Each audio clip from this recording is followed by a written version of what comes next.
Welcome to the first entrepreneurship roundtable of people. I think this is the right time to introduce you to the founder of, or co-founder of Rocket Fizz, Rob. His partner couldn't come today, but we have the best partner of the two. Well, I don't know about that one. He brought all these things to give them away today. So we're going to, and I already grabbed mine, bacon soda. Bacon soda, wow. Okay, so I'm going to let the floor to Rob, and let's listen to his bootstrapping strategy to grow his business. Hi everybody, thank you for coming. And I brought sodas and candy for everybody. If I didn't show up, I didn't want a riot to break out or anything, so that's why I brought it for everybody. And we have 85 different sodas that we bottle. It's all cane sugar and real spring mountain water. We have a bottling plant in the high Sierras. And that's just part of the evolution of growing our company, Rocket Fizz. We started back in 2007. The concept began on a road trip. And so I've been an entrepreneur since I was 8 years old, wheeling and dealing baseball cards. And I've done all kinds of crazy things in my life. I don't need to talk about it now. If anybody wants to ask later, I'm more than happy to answer the questions in the Q&A session. But Rocket Fizz began in 2007. My business partner, Ryan, he was a soda pop distributor for many, many years, and we're both living up in northern Nevada, and he had to deliver sodas to a little town near Mount Shasta. And so he and I were having lunch in Reno one day, and he goes, "Yeah, I got to deliver these sodas in a little town in Mount Shasta. Do you want to come along with the road trip?" I'm like, "Yeah, of course." You know, and so a few days later, at about 6 o'clock in the morning, I meet him in Reno. He has this cargo van just full of sodas, cases, 500 cases, I don't even know. The tires are just half flat because of the weight. And I said, we're going to make it to town? He's like, I don't know. I'm like, I don't know, just do it. You know, so we're driving this mountain road and with all these old sodas, and every turn you have, you just feel the weight of the truck.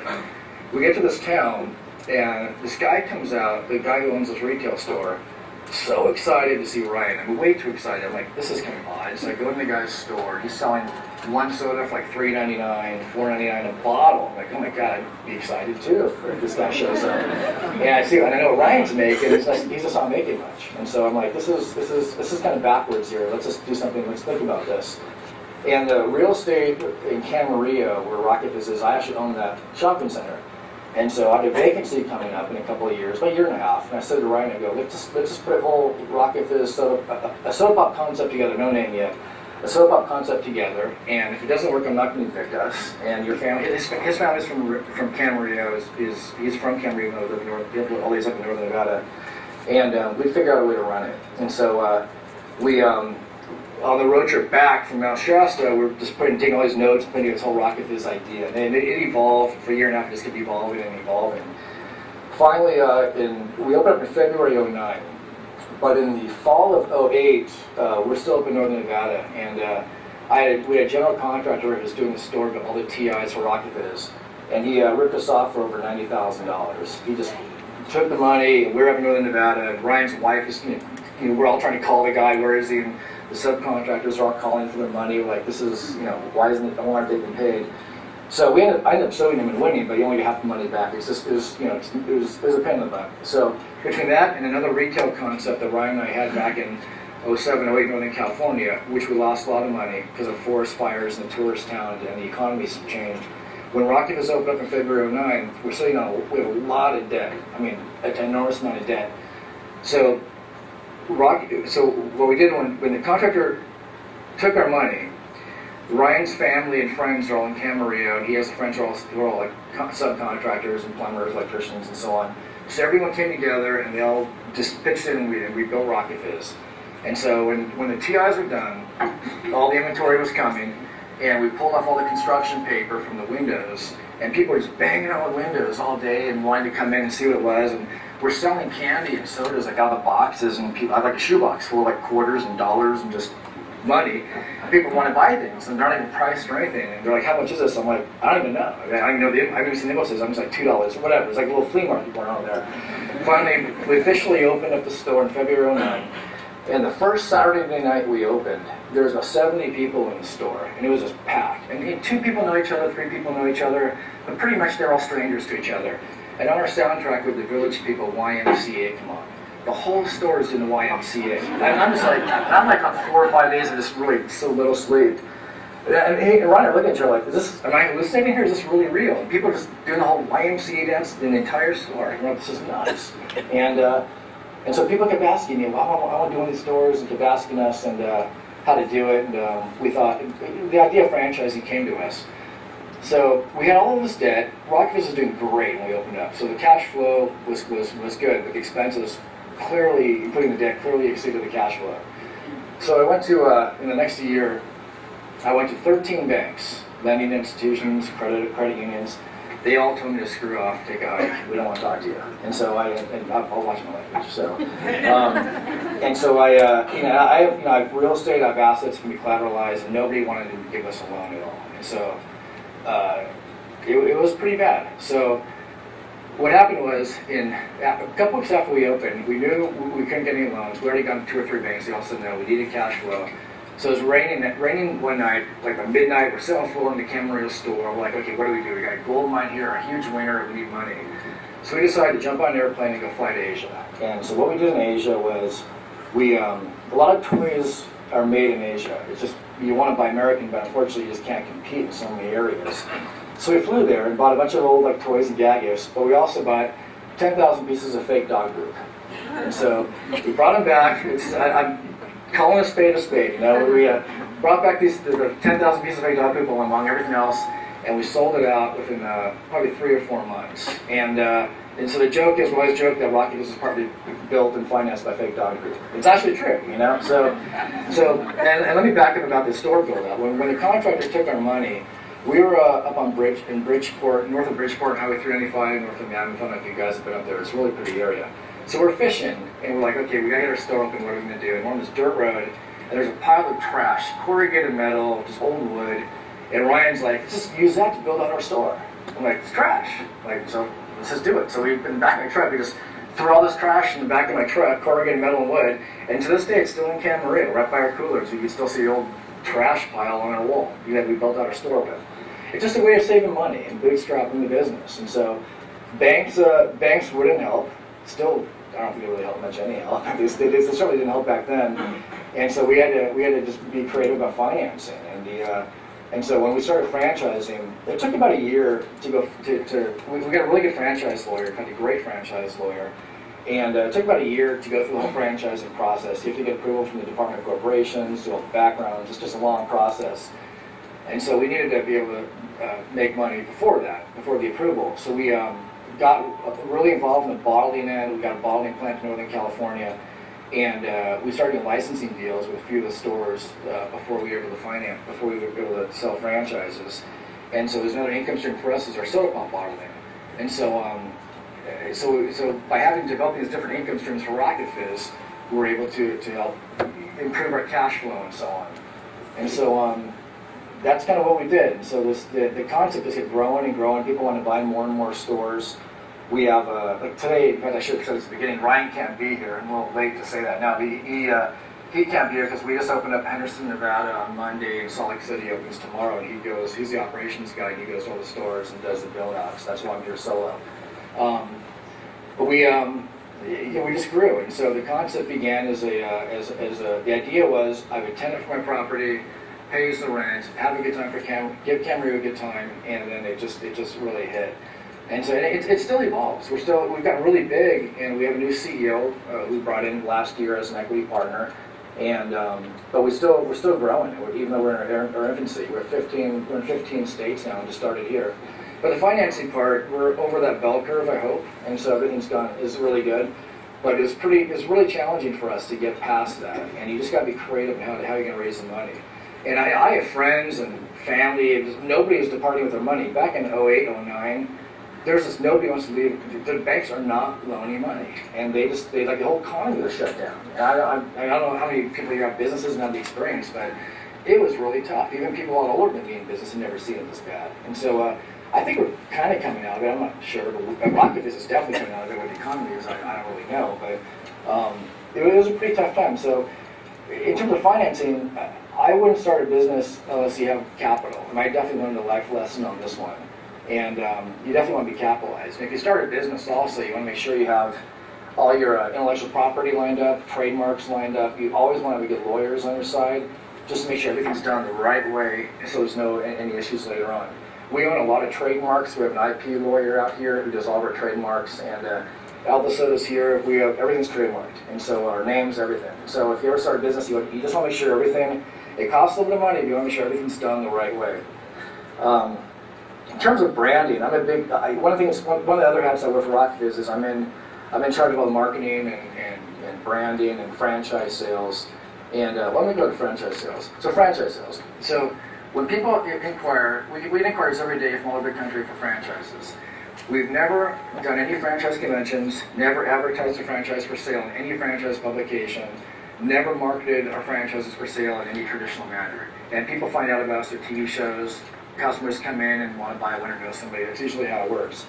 And I talk to every single person who wants to buy a RocketViz franchise. So every franchise inquiry we get, it doesn't mean they really want to buy one, doesn't mean they're qualified, doesn't mean we want to sell them one. You just kind of weed it out. And like every 10, maybe 2 or 3 are qualified, and there's a meeting of the minds. Buying a franchise, any franchise, it's a huge life decision. And our franchisees, they come from all different backgrounds. There's a guy in Denver, in fact, he's the one his 3rd franchise is Salt Lake City, which we're opening. He was an accountant for 11 years. We just have franchisees from all different backgrounds. And for people who are entrepreneurs and want to start a business, there's less of a risk to buy a franchise. I'm not trying to sell you RocketViz, believe me, but there's a lot of good franchises out there. And so one thing you guys want to look at as a business owner is buying a franchise. Buy something that you really enjoy doing, that you like, and that you're passionate about. If you don't like it or you're not passionate about something, don't do it. To be successful at something you don't like to do is going to be really hard. You want to have a good time doing it and have fun. But franchising is a really good way. You have a system that's already been implemented, a system that works. You have a support structure for franchisor, from locating real estate to training to everything. And so that's one thing to look at. And like I said, there's a lot of good franchises out there. The marketing, I don't know how many of you have seen us on the TV show Tanked or Let's Make a Deal, Price is Right. We just have a lot of media, and I'm the guy for RocketViz who gets us on all those shows. And we don't do, and I absolutely don't believe in traditional advertising and marketing. For instance, every day our emails, I can't look at the emails anymore. I have one of the girls who works for us who does it. All day, every day, there's a stack of people trying to sell us social media advertising, credit card processing. Just like credit card processing, you can get 50 people trying to sell you credit card processing, and everyone's the cheapest and the best. Well, 49 of them are wrong, you know, and then you don't have the time to go for it. And it's really, they're all just the same. And so if you guys want to, if anyone has a business idea or concept they want to put together, be different.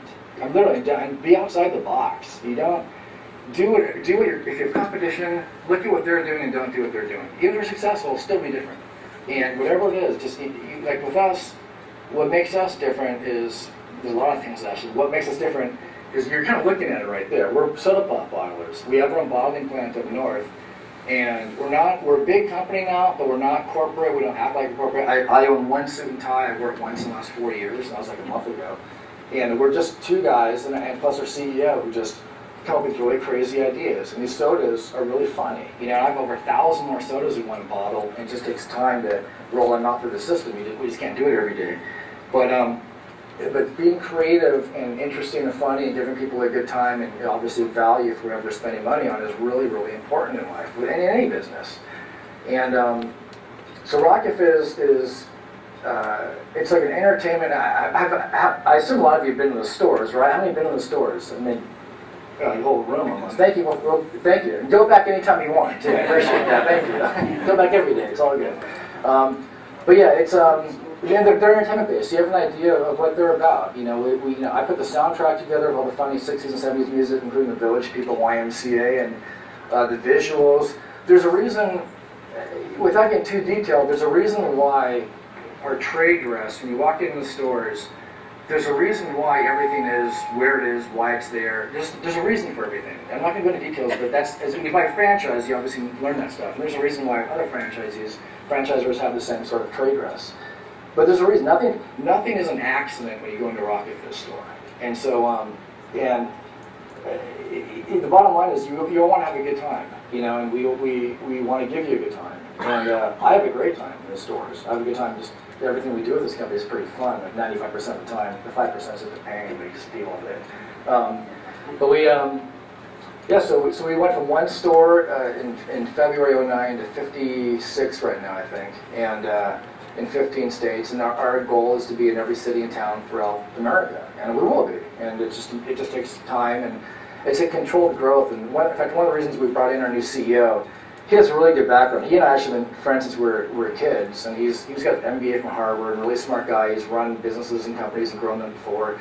He knows how to scale. He's a really technology-based guy. We have a whole POS system we're implementing right now. But scaling the company and not growing too fast or lose control over it, it's a balance. And I have no ego about it. I don't have the skills, and Ryan doesn't have the skills. If this guy, his name is Rich, and Rich has the skills. And so we brought him in as an equity partner, and it's the right thing to do for the company, the right thing to do for the franchisees. It's the right thing to do for us to be able to take over America and Rocket Fizz everywhere. And so, and when I say ego, I mean ego's a good thing in company when you have a business, but don't let your ego get in the way of reality as well. You got to always check and balance yourself. And starting businesses, I started companies. I mean, when I was 8 years old. In fact, when I was 8 years old, my dad, from 8 years old to 15 years old, my dad would take me to Saugus Swap Meet every Sunday for about 7 years. And so I was a kid, 8 or 9 years old, wheeling and dealing baseball cards, buying collections and sports memorabilia from all the older people selling them at flea markets and then going to baseball card conventions and selling them. And I just all kinds of crazy things in my life. But as a kid, I kind of learned that it's like wheeling and dealing and talking to people and relating to people, and that's just something you learn in life. And to be successful in business, it's a lot of it is relationships. And going back to the financing part, when we were struggling financially with this Can Maria store because of all of our debt, we had certain vendors we went to and just said, look, can you give us terms? Do we have credit for them? We have great credit, but we have no history with you guys. And we have certain vendors who just liked us. You know, we're stand-up guys. We're not stealing anybody's money. If we tell you we're going to do something, we're going to do it.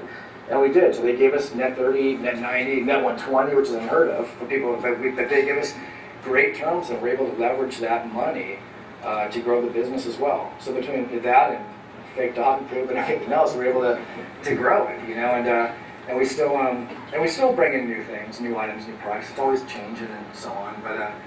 But yeah, another thing about business also, I kind of jump around all over the place here. Another thing about business is, on a personal level, you know who you're surrounding yourself with, like your relationship, your friends, your family. I've kind of learned, you know, I know my own lessons of life, the life of hard knocks in the sense of relationships with the Rocket Fizz. The people you think you can depend on, especially when you're having financial problems early on, weren't there. The people you wouldn't think anything are suddenly there. It's just like, wow, this is crazy. And so it's important to surround yourself with the right people. You don't want to be around the naysayers who go, oh, you can't do that, and don't do this, and just, you know, you don't have time for that. If you really want to follow your dreams of owning a company or whatever it is that you want to do in life, you just do what you want to do and just don't let people get in your way. And when you start a business, we've had so many roadblocks with Rocket Fizz and everything I've done. Life is just full of roadblocks. You kind of look at it like, if you're making a road trip to Montana, you're halfway to Montana, and the road is closed. You're not going to just turn around and go home. You're going to figure out from the map how to get to Montana. And that's what business is all about. You know, I don't know the answers for everything. Ryan does, and even Rich does. We just don't know. We know a lot, and we keep learning. I'll be 100 years old, and I'll still be learning. It's not about what you know, it's about how you handle situations that come your way. And situations come our way about every 20 minutes, pretty much. It's nuts, but they do. But it's your disposition. It's how you don't get all freaked out, emotional, and you just got to handle everything. You just got to think about everything that happens in life and just think it through. It's like playing a game in a sense. But it's really important to enjoy what you do in life, to be passionate about any business you want to start. And if you're, like I said, if you're not passionate, don't do it. Just don't. You know, you're going to lose. And so, so I get really long-winded. Anybody want to ask any questions or anything? Then just go ahead. Sure.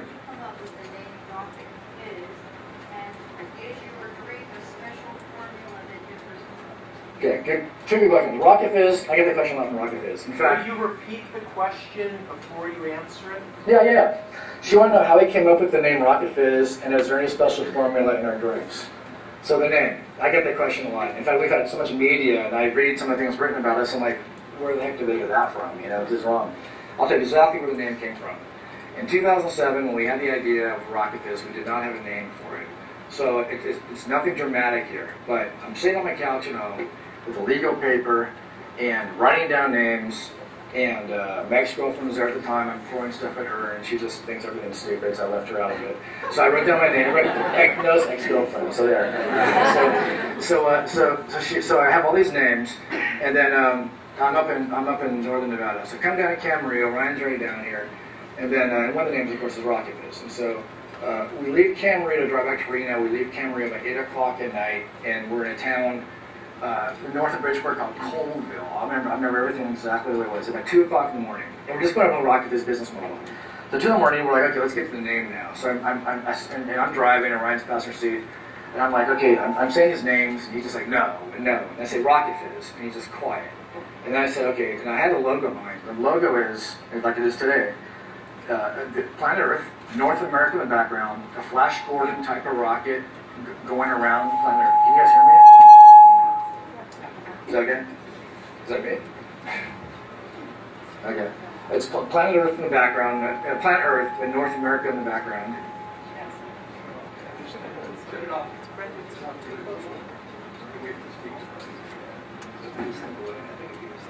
Stand here? Okay.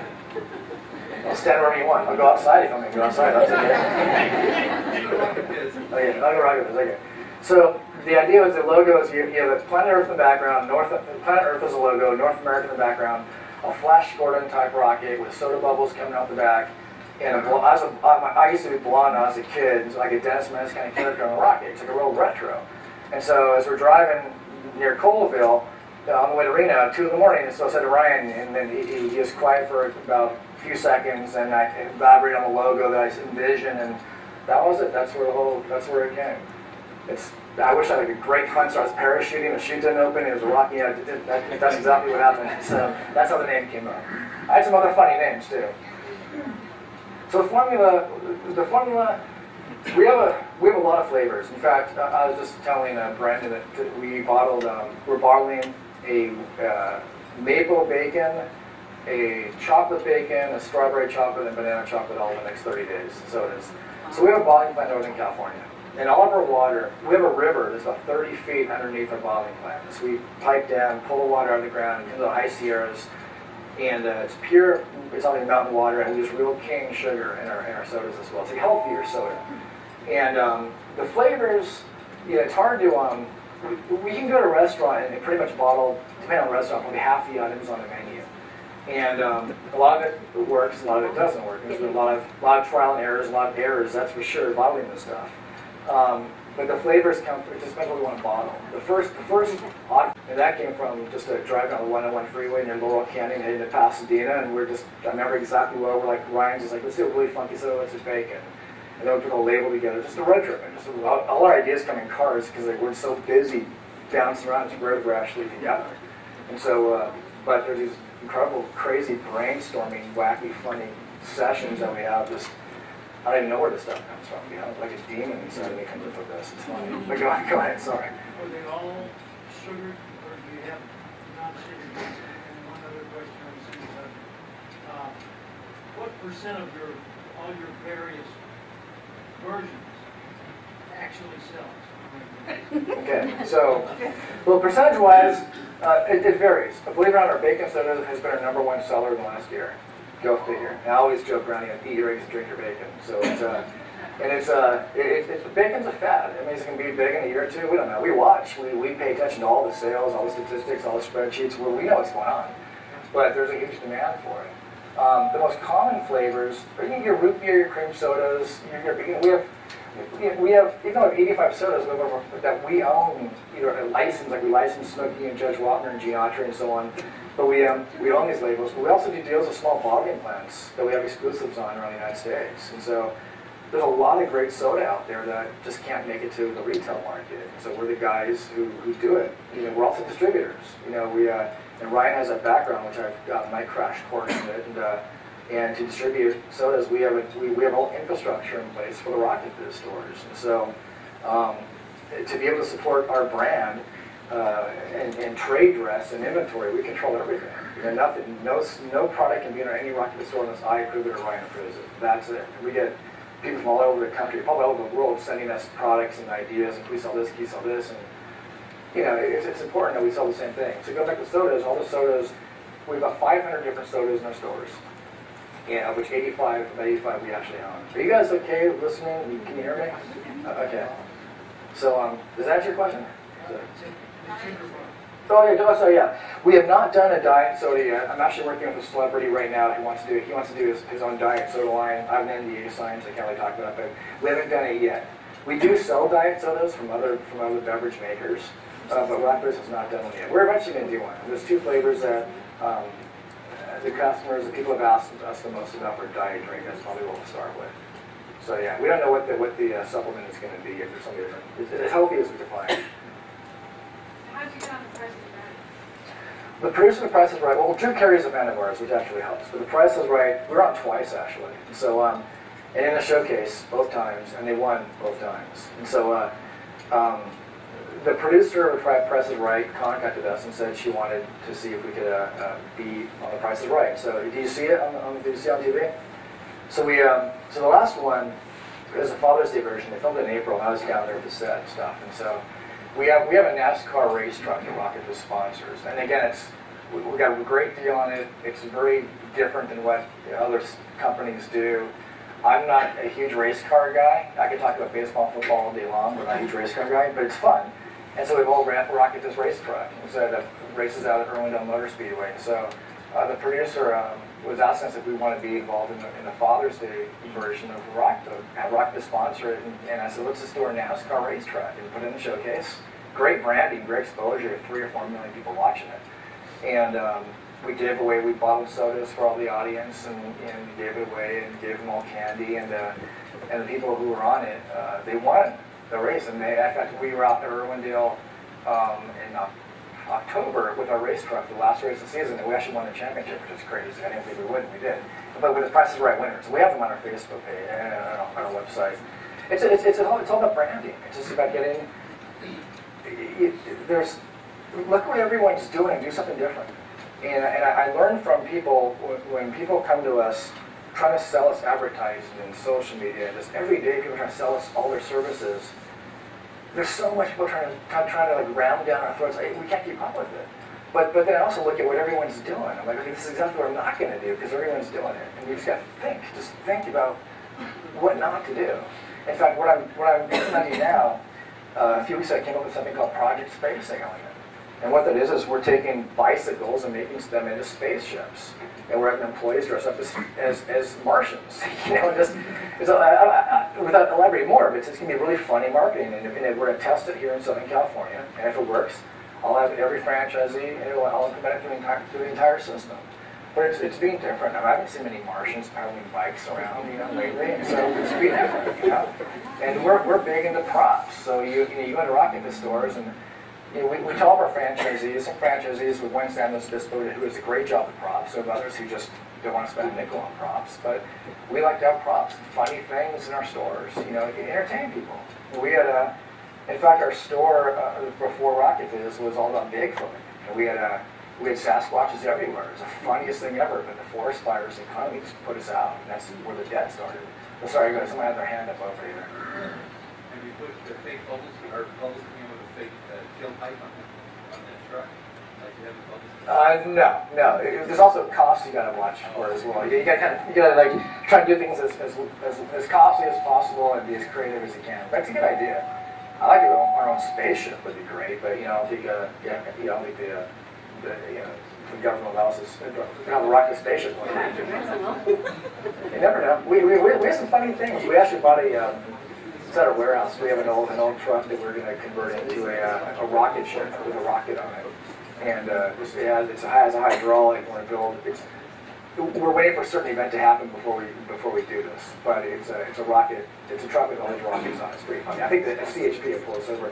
If you see a big rocket truck driving the 101 freeway, just know it's us. And if you see CHP pulling us over, it's not our fault. We just didn't know. It's like, we're not bombing anybody. That's a funny thing. So yeah, go ahead. A lot of people are concerned that individual servings for putting in recycling and Individual servings? Yes, like the individual bottles. So do you buy that bottles? There's CRV. We don't. People bring in the bottles. You know, and it's up to franchisee if they want to buy them back. It's rare that someone brings back the bottles. I think people will just buy them and take them to recycling. I haven't seen anybody bring a bottle back to our stores that I'm aware of in a couple of years. I remember one lady used to do that. We take it back, no worries.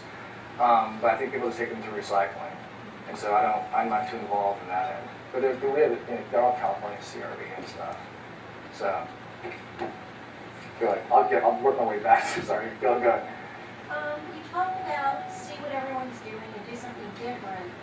That's at the corporate level. How much do you control the franchisees? How much do you let them have individuality? Actually, we love to hear their opinions. We have some franchisees who are smart and funny and give us great ideas, and so we welcome that. We have franchisees who find products. So, hey, why don't we carry this? And we get emails of products all the time. They've introduced us to some really good vendors and some good products, and they've given us a couple soda ideas, and we welcome that. We want that. It's not just, even though we control it, we welcome everything. And I'll tell you, some of the most brilliant people I've met are like 8, 9, 10-year-old kids.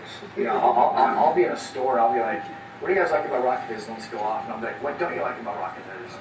Kids are clean slates. They'll just tell you anything. And so once in a while, some kid is like, man, that kid's brilliant. You know, and I'm just, or actually thinking something different. So just talk to people and hear what they have to say, including our franchisees. Because our franchisees interact with people every day, all day, like we do. And so we're all teammates. We're all here to grow our business, to make money, to make a living, and to grow the brand. And so we have to listen to our franchisees. We have some really funny franchisees out there. And that's why when I say I'm the guy when anybody inquires for a franchise, I'm the guy they speak to. We don't have a salesperson. We don't do anything. I want to know who's going to buy a Rocket Fizz store. This is a long-term relationship.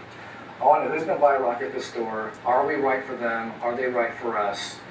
And the people I talk to become co-founder, and I want to know who everybody is. I don't want a salesperson representing Rocket Fizz when I don't know how they're representing us. And I don't know who they're going to sign up as a franchisee that we're stuck with. I just want to make sure it's done the right way for both parties. So I talk to everybody. And so when I talk to people, I have franchisees I'm working with now. I've signed up for just even talking to them about how they want to buy Rocket Fizz, and they're just really funny and creative, and I love it. We have one guy who's a current franchisee. When you sell a franchise, there's a 14-day wait period. I give you the FDD. The law is I cannot take your money or sign you up for 14. It's actually 14 plus 1 day, as our lawyers say, so 15 days. So 15 days. So I had a franchisee, and I met him at Starbucks up in Northern California. He has stores elsewhere.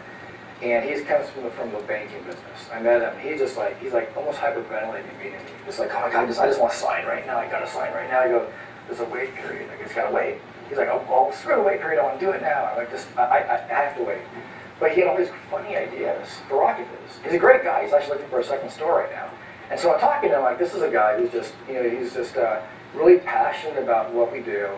And it's not just the soda candy, it's just the fun that it brings. His kids, he's married with kids, his kids come in, and I think his kids wanted the store as much as he did, and probably, who knows what happened behind the doors, they probably yelled at him every day to buy the store, for all I know, I mean, he did, but we welcome that. We kind of got a little off track, but we welcome people giving feedback. You have to have that. I mean, we don't have all the answers, and there's a lot of smart, creative, fun people out there who have good thoughts, and so, yeah, absolutely. That's where ego comes in, and don't let your ego get in the way. You just let people, I don't know everything, and people are smarter than me and have better ideas than I do, and they're out there, and just listen to what people have to say. So, yeah, go ahead. Hey, Ron, thank you for sharing your exciting story with us. At the beginning, you gave us a bunch of pieces of advice, and one of the first pieces of advice you gave us was, don't start your business unless it's properly capitalized. But it sounded like you were having challenges. Yeah, but I learn from me. So my question is, would you have started Rocket Fizz if you had waited to be properly capitalized? Wouldn't have happened, because we had so much debt. But yeah, so I see the point you're making, and so... It seems like that's typically the situation. Most of the successful companies, by sheer force, they go and they make it happen, and that's part of the litmus test for a successful entrepreneurial CEO. Is like, well, that's an obstacle, not a roadblock. Yeah, it is an obstacle, not necessarily a roadblock. It was certainly an obstacle for us. I don't have any metal on me, so I don't know. Okay. But yeah, ideally you want to be well capitalized. You don't have the stress level and the challenges that we had. If we had no debt and proper capital, maybe we'd have 200 stores. I just don't know.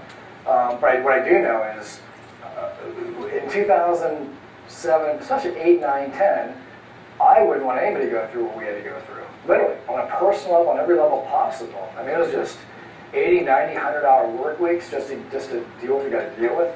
Stress like you wouldn't believe. There's times I'm like, oh my God, I have a heart attack right now. It's stress. We had a funny business. You know, on the front end, you see all of it like it's a great time. Behind it, there's a lot of things are going on. You know, and including our capital challenges. Did I answer you? Hold on a second.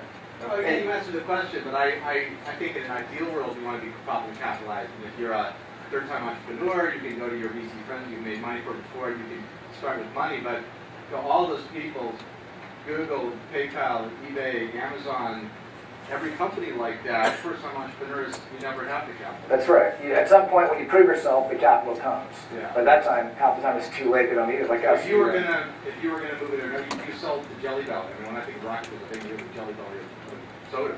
You know, it was a compliment. It was fantastic.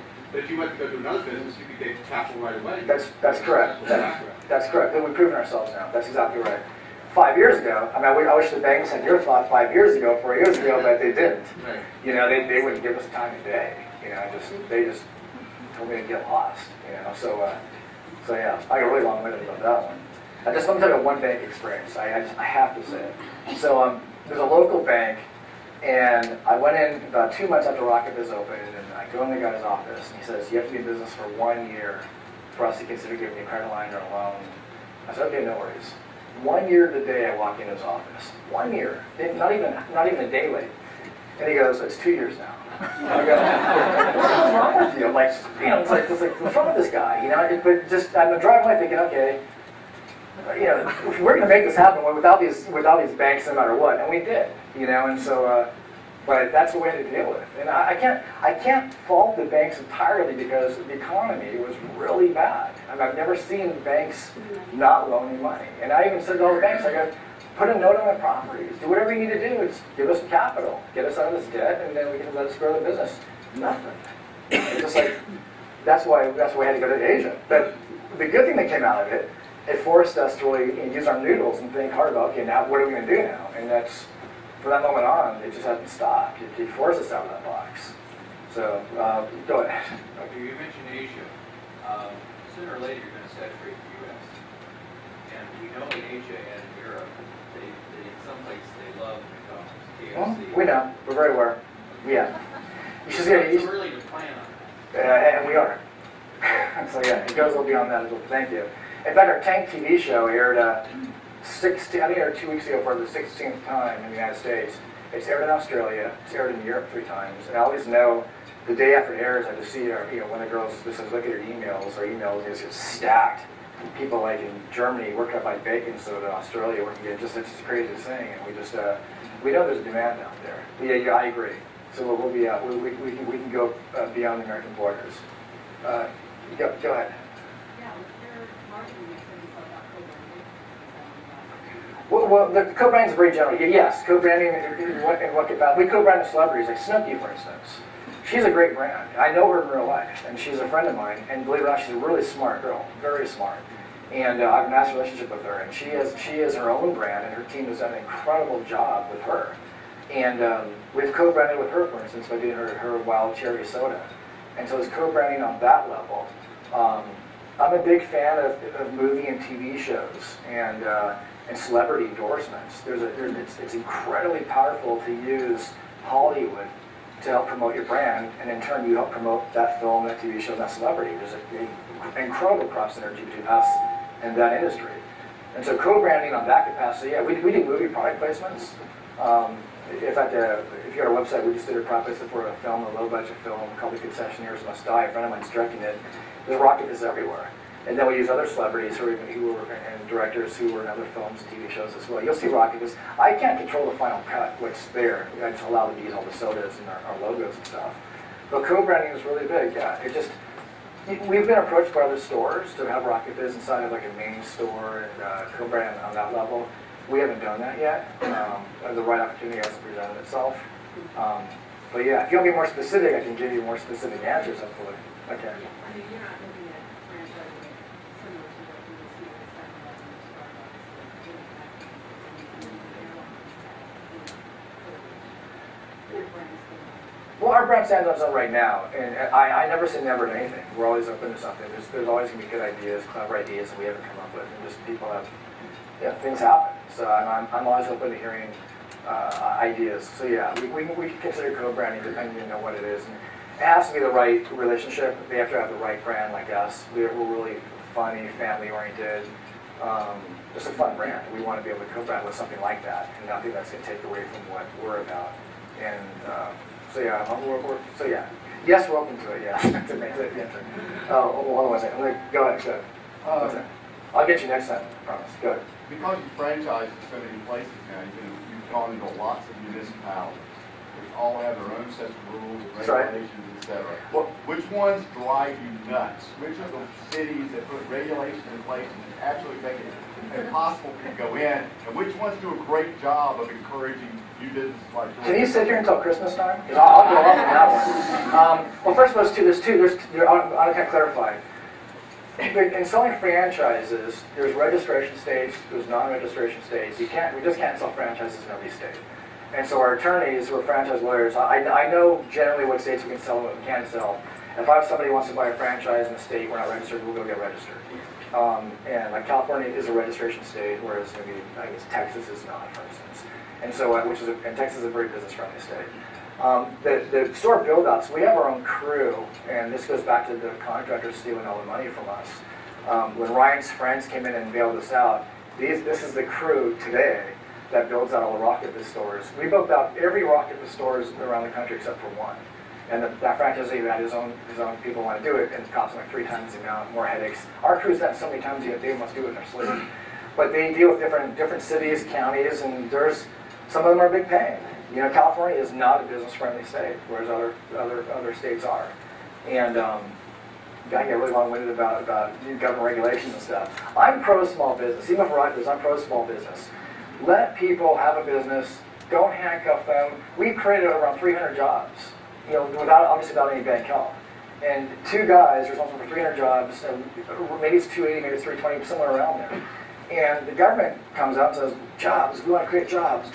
Well, make it easy for small businesses to do business. Loan money, do things for people, do things for business owners. They don't. So we take it upon ourselves to just do it ourselves, and we did. So if they really wanted to create jobs, in all honesty, they would make it easy on business owners to do business. But they don't. So honestly, I don't really know what their priorities are. They say something, but whether they do it, completely different. I get really long-winded about that. So yeah, and the store build-ups, you have to have your health permit, your building permits. It depends if the franchisee leases a vanilla shell where there's really no TIs other than like the mop sink that the health department needs. Generally, it's not too difficult, but there are absolutely here in Southern California and other states where they just make it really hard. And I'd love to say more. I know my camera, I got to watch my mouth, but yes, it's not always easy. It's a pain. Go ahead. There are some places locally that have cafeterias, and I wonder if you had thought of maybe the planetarium or the Space Museum, or contacting Richard Branson. Yeah, I love Richard. I love Branson. I love Donald Trump. All those guys are just creative and marketing geniuses. But there's cafeterias. Thank you for saying. We actually sell to non-Rocket Fizz stores too. Because we're bottlers and distributors, for us to keep all of our costs as low as possible for franchisees, we have to bottle and sell volume. We have to buy thousands of glass bottles, hundreds of thousands or more of caps. Everything. The more we bottle, the less the price becomes. The cheaper it is for us, and we pass that cost on to our franchisees. Number one. Number two is by selling Rocket Fizz stores, like say Bevmo has 7 of our labels, and some other stores do. When people walk into, let's say, a Bevmo or another store, they see Rocket Fizz. Like, this is really good, I love this soda we're buying. And then there's a Rocket Fizz store. They're like, well, I had this last week. And someone maybe have never been to a Rocket Fizz, they go to Bevmo and buy our product. I say Bevmo, but there's a lot of other stores as well. It's almost like Like Mrs. Fields cookies. You can go to a mall and buy Mrs. Fields cookies. You can go into a grocery store and buy Mrs. Fields cookies. Ben & Jerry's ice cream. Even Baskin Robbins, you can just buy the Baskin Robbins franchisee, or you just go to the store and buy it. It's getting the brand in front of as many eyeballs as possible. And so we do that. And so I appreciate your advice. And we're already doing that. And thank you. The planetarium would be great. We have people who go out and rep our sodas. And so whether they approach a planetarium or not, I have no idea. I assume you're talking about Griffith Park up there, right? So yeah, I used to go there in high school with laser shows. Oh, what? Oh yeah, that'd be great. We hold Martian. Yeah, no, it'd be. Thank you for suggesting that. I'll pass it on to our distributors. Yeah. Go ahead. It's been said that McDonald's is not the fast food business in real estate. That's correct. That's. Go ahead. Okay, your background is real estate. You did perform working capital for you. Yep. Always Yep. That's part of that's like part of our original business plan. But because we had all this debt, we had to switch the business plan down. In fact, we have a franchisee, a guy named Jeff, and his wife Polly. They actually own 4 franchises, and one of them is in Estes Park, Colorado. And he bought the building. It's next to Starbucks. He bought the building. It's a building just for occupants, and he's got a franchise. He's a great. He has a banking background also. So great guy, great operators. And so, but yeah, I have a built-in tenant. So then in Canada Maria, part of the idea was. I have a tenant leaving, and I could put a store in there to pay me the rent that I need. And then I had no idea it was just going to become incredibly successful the way it did, and fun in every other which way. But yeah, real estate is definitely the way down. Go ahead. What habits and skills do you think that entrepreneurs need to either have or cultivate? The ability to get along well with people, your word. I'm my grandfather, my dad, we're all about your word. I remember as a kid, just if you say something, you're going to do it, you do it. The handshake deal, even though there's contracts everywhere, if you say you're going to do it, your word. If you go back on your word and you tell someone you're going to do something, you don't do it, or you lie, or you're just dishonest, you're done. Who's want to do business with you? You do business with other crooks. They're great, do that, But I mean, your word is really important. And also just habits, your habits in life. I don't drink. I don't have any bad vices. If someone has like a drinking problem, don't do business. If you're drunk every day, it's just like how you manage money, run a company. Just either pick one or the other. It's knowing yourself and knowing who you are. And also, there's a lot of sacrifices. There's tons of sacrifices. One is it's not a 9-to-5 job. I tell everybody, every franchisee, every person who knows me in my company knows you can call me 7 days a week up to midnight. And our CEO, Rich, up in NorCal, he's a late night guy like me. Almost every night, probably 6 nights a week, sometimes 7, we're on the phone from 11 p.m. to 2 in the morning, just going over stuff. Ryan's sleeping because he has kids. He doesn't want to bother to 11 at night, so we just hit him up in the morning. But that's what you do. It's not a 9-to-5 job. But that's why I say you want to have fun and enjoy what you're doing, because if you don't enjoy what you're doing and you're not having a good time, you're not going to want to spend the hours you're spending, and then it just suddenly just goes away on you. Did I kind of answer your question? And stay focused too. One more thing. Stay focused too, because you're going to have roadblocks. There's going to be moments in your business life and you're like, what the heck was I thinking? This is crazy, and this person said that, and maybe it really is a bad idea. It's just going to happen. But you just gotta keep your rationale. Just think about what you're doing. Is it right? And find something that's different. That you're not just like everybody else. So you go into credit card processing. I don't know who would want to be a credit card processor. There's so many out there, and everyone has the best deal. It's like quote unquote. But just be different. So go ahead. Yes. Thank you. I have a question about the stickers on your bottles. The labels, yeah. Little bit confused. I see there a lot of famous places such as engineers, Stalin, some Bin Laden, Fidel Castro. So do you need the permission to put their faces on this? Well, it's pretty hard to get a hold of Bin Laden right now. It's pretty hard to get a hold of Kim Jong-il. I actually did send Havana down to the Cuban consulate. They don't have an embassy, but I did send one to the consulate in Washington, D.C. when he followed it, haven't heard back. And who else we got? Stalin. Yeah, it's pretty tough to get hold of Stalin as well. But what we do, it's a funny, quirky. It's a good time. It's all about having fun. And so, put up a Havana banana. So I actually spent 2 years in Mexico. Can you guys hear me okay? I had a business in Mexico. If you want to know my background, I'll tell you more about it. But I lived in Mexico for 2 years, and I used to eat Cuban bananas, and they were great bananas. And so And so between that and we needed a banana soda, we wanted to be funny. Okay, I'll be like a mummy standing here like this. Okay, don't take it personally. So we'll if I've been H on my picture or something, but we want to do it just a funny like a terrorist line, you know. So he ran a banana with a cigar, and that's what we did. Like Kim Jong-il, the first one did. He was the former dictator of North Korea. A couple years ago, you all probably remember, he was threatening to blow up the world. So I said to Ryan, I go, this guy's in the news every day, threatening to blow up the world. Let's just do a soda to the guy. Just honor him with a soda. Nuclear orange bomb. And that's what we did. It's actually a great soda. And we sell the heck out of it. Now, Osama bin Laden, I'll tell you this one. I'm going to stand still again. This is a story label. People don't know unless I tell you the story. It says, knock, knock. Who's there, asks bin Laden. America. His eyes bulge out. Like, holy mackerel, they found me. Suey later, Navy SEALs killed him. There's a stealth Navy SEAL here, a stealth Navy SEAL there. And apparently he was watching TV when he died, and it says the end. It's a little story label. The military, not just Navy, every military branch buys the heck out of these sodas. It's actually a great cola. It's actually one of my favorite colas that we bought. I'll tell you stories about all these sodas. I keep going on and on. So does that kind of answer your we do, like, for instance, we do licensing of, okay? So we do licensing, like this Snooki, so she's a friend in real life. I met her 3 years ago when she was out in LA, and I have a really funny story with her. But we license, we paid her a royalty. Gene Autry, we paid the Jackie Autry and Autry Museum a royalty for this. Judge Watner, do you guys remember Judge Watner on People's Court? He's in my family, we have the same DNA. And so he was a pretty easy one to do. He's the first celebrity we did. And I took Judge, after we opened up Rocket Fizz, I took him to an Angels, we're all sports geeks, so I took Judge to an Angels baseball game. He's asking me about Rocket Fizz, and I said, Judge, what's your favorite soda? He's all, root beer.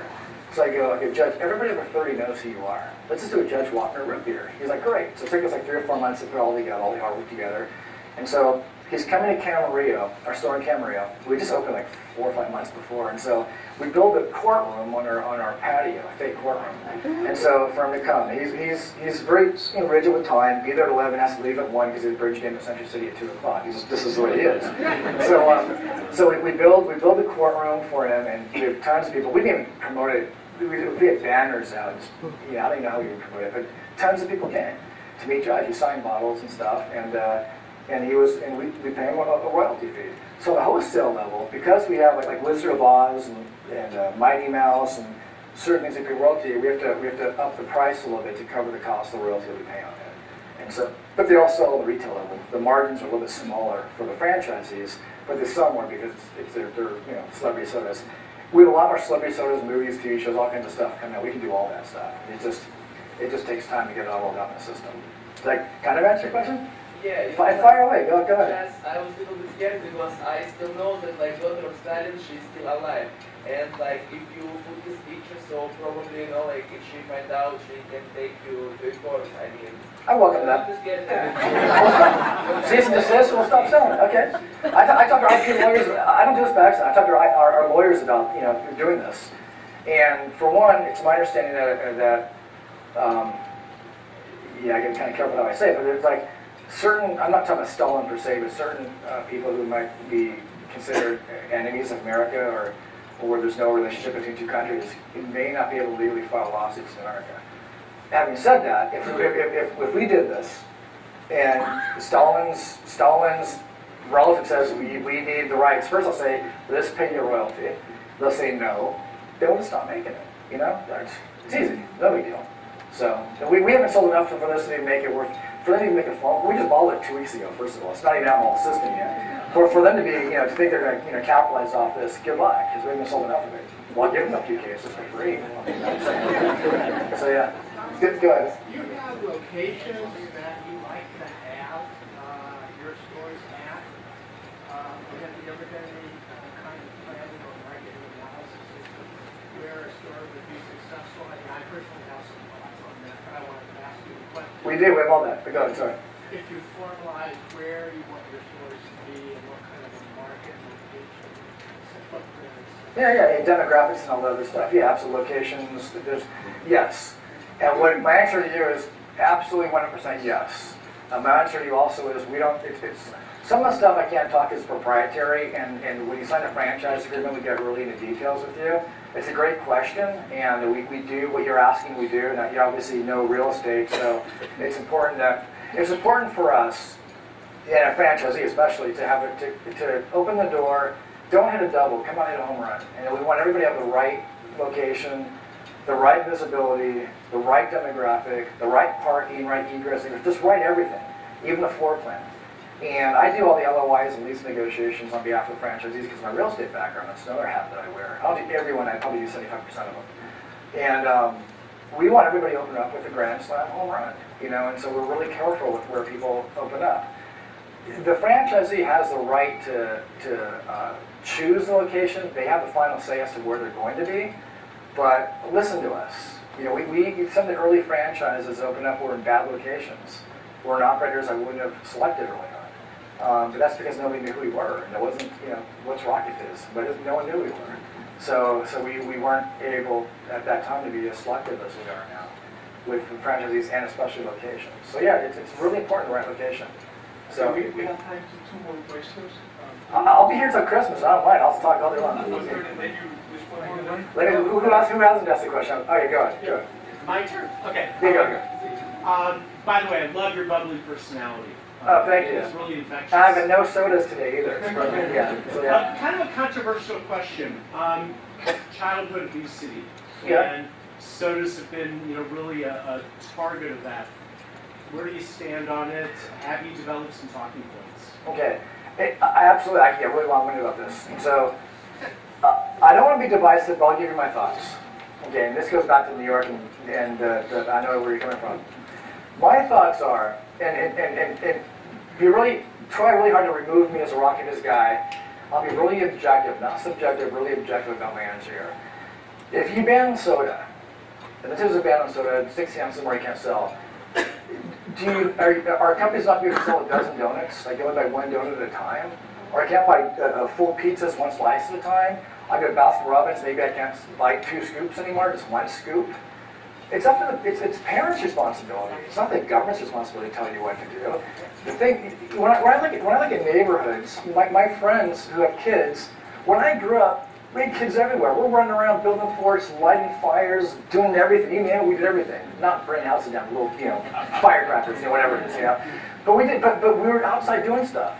I don't see kids running around neighborhoods today. It's like ghosts. I said to my friends, do people live in this neighborhood? Yeah, the kids all go to different schools, but they're on their computer games. They're faced with doing stuff.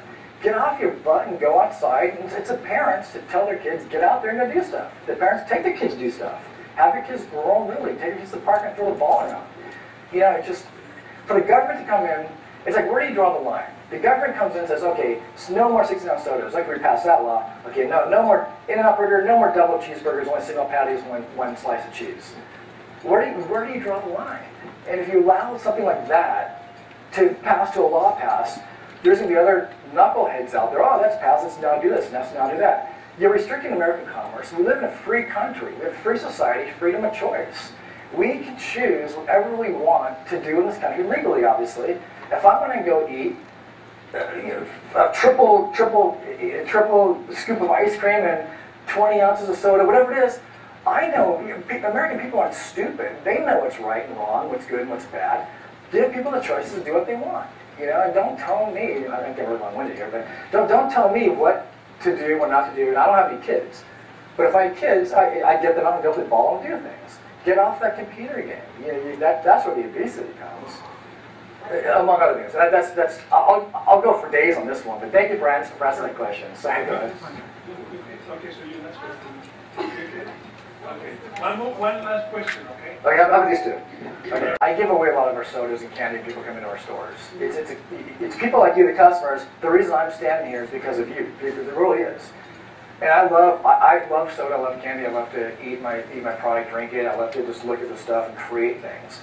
And it's a happy environment. I like it when people come into our stores and they'll say, hey, what's your favorite candy? I go, or like, what does this taste like? I go, no, just try it. Good, I do all the time. I'm responsible for shrinkage in my stores. On the first mix, I give stuff away all the time. Our CEO is like an Excel spreadsheet, look at it, what'd you just do? Just who cares? I did it, I'm going to keep doing it. I give my friends' kids and friends' candy store rates late at night all the time.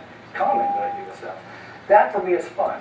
Like I grew up with a family that's really giving, and I have really good parents, and they're just, I'm sort of carrying that on, I suppose. But creating, the creative part is for me the most fun. I love,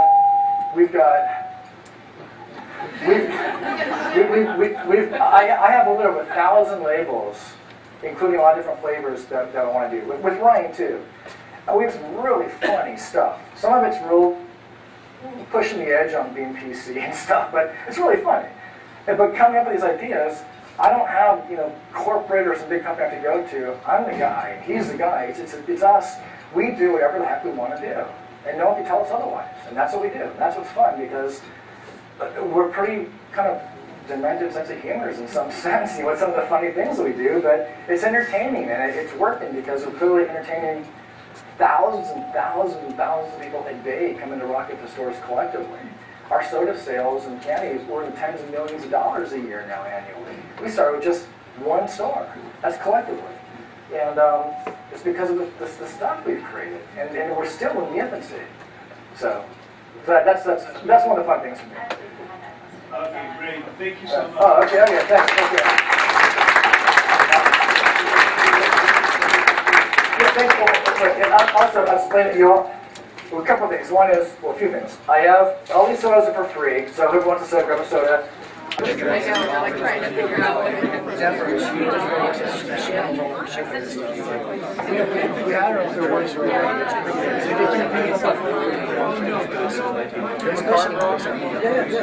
That's a good question. Yeah, sure. Great job.